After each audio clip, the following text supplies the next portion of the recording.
할렐루야. 하나님의 은혜가 오늘도 함께하기를 간절히 바랍니다. 오늘 이 잠언 17장 전체적인 주제가 그렇지만은 지혜에 대해서 무엇이 더 합당한 건가, 좋은 건가라고 하는 것에 대해서 말씀을 합니다. 그래서 이 말씀을 보면은 항상 비교적인 대꾸라고 표현하죠. 비교를 하면서 말씀을 합니다. 무엇이 더 지혜로운가? 무엇이 더 좋은 것인가? 라고 하는 거죠. 1절 말씀해 보니까 마른 떡 한 조각만 있고도 화목하는 것이 제육이 집에 가득하고도 다투는 것보다 낫다. 그렇죠?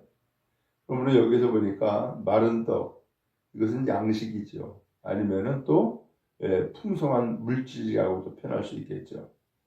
그것과 화목이 뭐가 좋냐라는 거예요. 마른 떡 한 조각만 있고도 화목하는 것이 좋지, 제육이 집에 가득하고 고기가 집에 잔뜩 있는데 다투고 있다. 그것보다 낫다는 거죠. 이것은 우리가 다 공감하는, 그리고 일상생활에서 쉽게 우리가 납득이 되어지는 그런 말씀인 것이죠. 그래요. 우리나라에도 가화만사성이라는 그런 표현이 있는데, 모든 만사는 가정의 화목이 될 때에 이루어진다라고 하는 거예요. 그런 의미에서 오늘 성경도 화목을 더 중요한 이슈로 우리에게 말씀해 주고 있어요. 2절 말씀해 보니까 이제 슬기에 대해서 말씀하는데, 슬기로운 종은 부끄러운 짓을 하는 주인의 아들을 다스리겠고 또 형제들 중에서 유업을 나누어 얻으리라. 이 슬기가 얼마나 필요하고 또 좋은 것인가. 부끄러운 짓을 하는 주인의 아들을 다스린다. 슬기 있는 종이 어떻게 종이 어떻게 아들을 다스리겠어요? 그런데 슬기 있는 종은 부끄러운 짓을 하는 그 주인의 아들을 다스린다는 거예요. 그러니까 종이냐 아들이냐라고 하는 것보다도 더 필요한 것은 슬기다라는 거죠. 형제들에게서 유업을 나누어 얻으리라. 종인데도 불구하고 그 형제들, 곧 집안, 그 주인의 집안의 아들들과 같이 똑같이 유업을 나눌 수 있게 된다는 거예요. 그만큼 이 슬기로움이 필요하고 또 중요한 일이다라는 것을 알 수 있죠. 그 다음에 3절에 도가니는 은을, 풀무는 금을 연단하거니와 여호와는 마음을 연단하시느니라. 연단하면 어떻게 돼요? 단단해지죠. 그리고 오래 가죠. 더 가치가 있어지게 되죠. 오늘 하나님은 이와 같이 도가니는 은을 연단하고 풀무는 금을 연단하지만 여호와는 우리의 마음을 연단한다 라고 말씀하심으로써 마음이 단단해지도록 하시는 것이 하나님의 뜻인 거예요.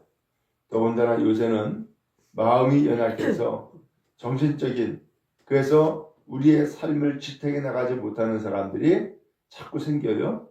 오늘 하나님은 그러기 때문에 이 마음의 연단을 통하여서 어떠한 시련이나 환난에서도 이기는 사람 되어지고 어떠한 유혹 가운데에서도 든든히 서는 사람으로 살아갈 수 있기를 원하시는 거예요. 그래서 하나님이 우리를 연단하는 거예요. 그러므로 그 연단을 잘 참고 잘 견디고 또한 이기는 자가 더욱더 굳센 믿음과 굳센 은혜로 나아가게 되어질 줄로 압니다. 4절 말씀해 보니까 악을 행하는 자는 사악한 입술이 하는 말을 잘 듣고 거짓말을 하는 자는 악한 혀가 하는 말에 귀를 기울이느니라 라고 말씀했어요. 악을 행하는 사람은 사악한 입술, 악한 자의 그 말을 오히려 귀를 기울인다는 거예요. 거짓말하는 사람은 악한 혀가 하는 말에 귀를 기울인다. 거짓말하는 사람은 악한 혀가 하는 말, 그야말로 악한 자가 하는 말에 귀를 기울인다는 거예요. 또 11절에도 보면은 악한 자는 반역만 힘쓰나니 그러므로 그에게 잔인한 사자가 보냄을 받으리라 라고 했고요. 15절에 악인은 의롭다 하고 의인은 악하다 하는 이 두 사람은 다 여호와께 미움을 받는다 라고 표현을 했어요. 또 23절에 악인은 사람의 품에서 뇌물을 받고 재판을 굽게 하느니라. 오늘 그런 것을 통해서 보면은 오늘 악한 자가 얼마나 어리석은 일을 행하고 있는가. 그리고 돌아가서 이 어리석은 일을 행하는 일이 하나님 앞에서는 오히려 미움을 받는 일이다라는 것까지도 말씀했어요. 그러므로 오늘 이 성경에서는 선한 것과 악한 것을 이렇게 비교하면서 말씀하는데 특별히 악한 것이, 악한 마음이 혹은 악한 사람이 얼마나 어리석은 일을 하는가라는 것을 알 수 있어요. 그 다음에 또 12절에 보니까 미련함에 대해서도 말씀합니다. 차라리 새끼 빼앗긴 앙금을 만날지언정 미련한 일을 행하는 미련한 자를 만나지 말 것이니라. 새끼를 빼앗긴 앙금 얼마나 사납겠고 얼마나 그야말로 까칠하겠어요. 그런데 미련한 일을 행하는 미련한 자를 만나는 것보다도 차라리 낫다라는 얘기예요. 그러니까 미련함이 얼마나 어리석은 일인가라는 것을 표현해주고 있는 거죠. 그 다음에 또 21절에도 미련한 자를 낳는 자는 근심을 당하나니 미련한 자의 아비는 낙이 없다 라고 했어요. 또 24절 25절에도 보면은 지혜는 명철한 자 앞에 있거늘 미련한 자는 눈을 땅 끝에 두느니라. 이 미련한 자는 눈을 땅 끝에 둔다. 이걸 다른 성경에서는 뭐라고 번역을 했냐면은 온갖 잡다한 것에 마음을 둔다는 거예요. 온갖 잡다한 것에 신경을 쓴다는 거죠. 이게 미련한 자의 모습이라는 거예요. 25절에 미련한 아들은 그 아비의 근심이 되고 그 어미의 고통이 되느니라. 오늘 이렇게 해서 이 미련한 자를 표현했는데 이것을 또 27절 28절에도 말을 아끼는 자는 지식이 있고 성품이 냉철한 자는 명철하니라. 미련한 자라도 잠잠하면 지혜로운 자로 여겨지고 그의 입술을 닫으면 슬기로운 자로 여겨지느니라. 그 미련한 사람이라 할지라도 잠잠하면 그 말이 없으면 지혜로운 자로 여겨지고 그의 입술을 닫으면 그 말을 말을 많이 하지 않으면 혹은 신중하면 슬기로운 자로 여겨지느니라. 결국은 이 말로 인하여서 미련할 수도 있고 슬기로울 수도 있다는 것을 표현해주고 있는 것이죠. 자, 그 다음에 또 나오는 내용이 그 1절에서 화목에 대해서 표현했는데 14절로 가면은 다투는 시작은 둑에서 물이 새는 것 같은즉 싸움이 일어나기 전에 시비를 그칠 것이니라. 다투기 시작하면은 둑에서 물이 새는 것처럼 그렇게 시작된다는 거예요.